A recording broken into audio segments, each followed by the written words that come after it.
al primer ministro.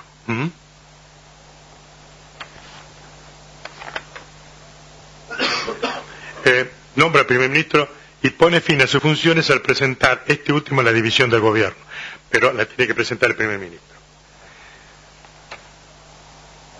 La propuesta del primer ministro, el presidente de la República, nombra a los demás miembros del gobierno y pone fin a sus funciones. Es decir, designa a los ministros, el presidente, para propuesta del primer ministro. Pero el primer ministro lo designa él.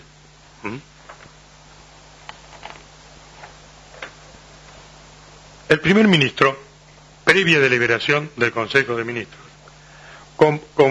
comprometerá ante la Asamblea la responsabilidad del gobierno sobre su programa, es decir, lo somete a un voto de confianza.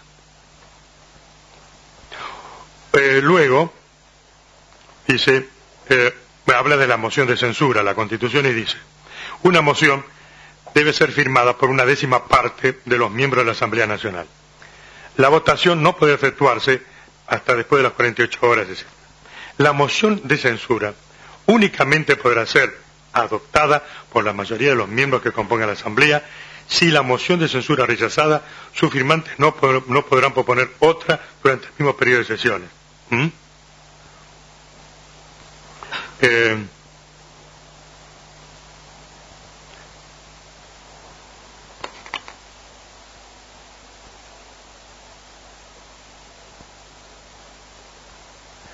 Está bien.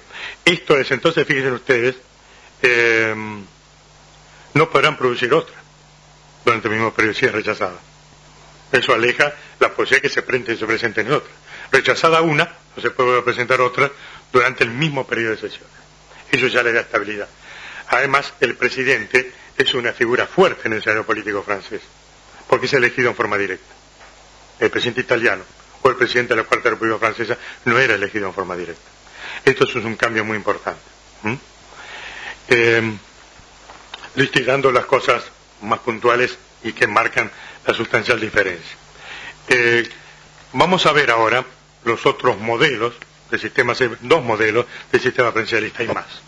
Vamos a tomar dos. El de Alemania y el de España.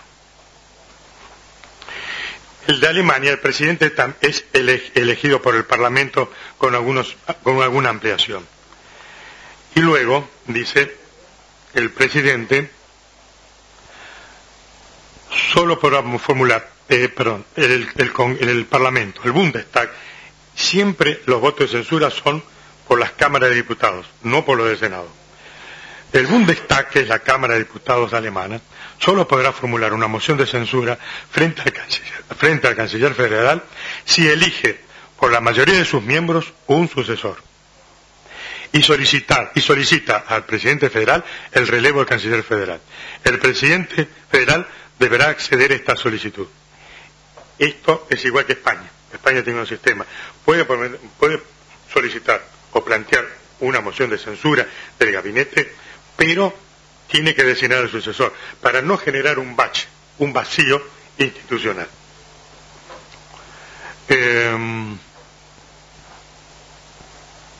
Bueno, si una solicitud del canciller federal de que se le exprese la confianza parlamentaria no fuera aprobada por la mayoría de los miembros del Bundestag, el presidente federal o propuesta del canciller podrá disolver al Bundestag. Sí, es decir, acá hay una contrarréplica. Cuidado con lo que haga el Bundestag, ¿no? Es decir, que si no hay moción de censura y la promoción fracasó, se puede disolver el Parlamento. Bueno, ahora el sistema español, como le decíamos, tiene una disposición similar. Lo que sería el primer ministro, a veces se le llama presidente del gobierno en España, es propuesto al Parlamento, es decir, al Congreso de Diputados, por el rey. Y lo tiene que designar el Parlamento, por el Parlamento. Supongamos que eso lo aprueba, luego puede haber un voto de censura con las características que explicamos antes, igual que Alemania. Tiene que designar a su sucesor. Pero a su vez, si hay una moción de censura, esa es rechazada, no se puede volver a presentar otra durante el mismo periodo de sesiones. Eso está tomado de Francia. Como ven ustedes entonces, los sistemas parlamentarios o semiparlamentarios o semipresidencialistas adoptaron una serie de normas que le dan mayor estabilidad al sistema. El de la Cuarta República o el de Italia, antes, cuando existía plena representación proporcional en Italia, los gobiernos eran muy inestables. Había crisis permanentes de los gobiernos. El gobierno que duraba 6 meses era casi un milagro, ni hablar de un año, era un milagro. Esto es lo que podemos decir del sistema comparado. ¿Qué pasó entre nosotros? Vamos a hacerlo muy rápidamente. La reforma del 94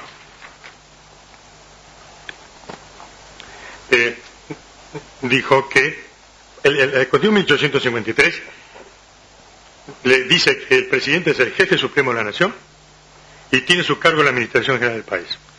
También era el jefe de la capital federal y era el comandante en jefe de las Fuerzas Armadas. Tenía 4 jefaturas: jefe de la administración, jefe supremo de la nación, jefe de la capital y jefe de las Fuerzas Armadas. Y tenía todas las facultades propias de un sistema presidencialista. Entonces, reunía todas estas atribuciones el presidente de la República. ¿Qué hace la reforma de 1994?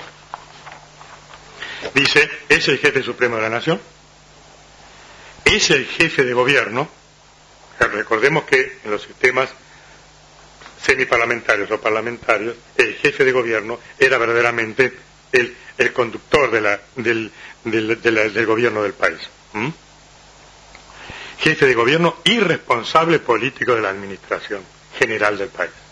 Responsable político, porque el jefe de gabinete, la atribución que tiene es ejercer la administración general del país y todas otras facultades que le pueda delegar el presidente. Así que esta es la configuración. Como ustedes ven, este jefe de gabinete, que es nombrado y removido por el presidente de la República, no es realmente ni siquiera un sistema semipresidencialista. El voto de censura puede planteárselo con la mayoría absoluta de la totalidad de sus miembros.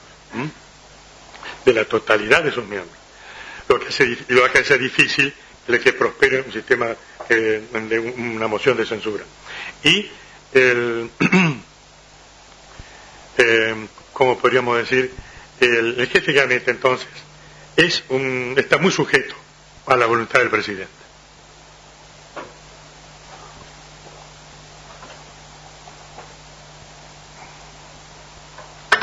No tiene envergadura propia. Este ha sido una especie de coordinador de los ministros y que no ha llegado nunca a tener una presencia política sustancial. Así que nosotros podríamos decir que con la reforma del 94 subsistió intacto el sistema presidencialista. El jefe de gabinete no es nada más que un primer ministro, si usted lo quiere llamar, coordinador. No tiene otra función. Porque además el responsable político de la administración sigue siendo el presidente. Él ejerce la administración, pero sigue siendo responsable político del presidente. Así que ni siquiera de esa función se ha desprendido totalmente el presidente. Esto es lo que podemos decir en cuanto a los distintos sistemas. ¿Es aconsejable cambiar el sistema presidencialista a un sistema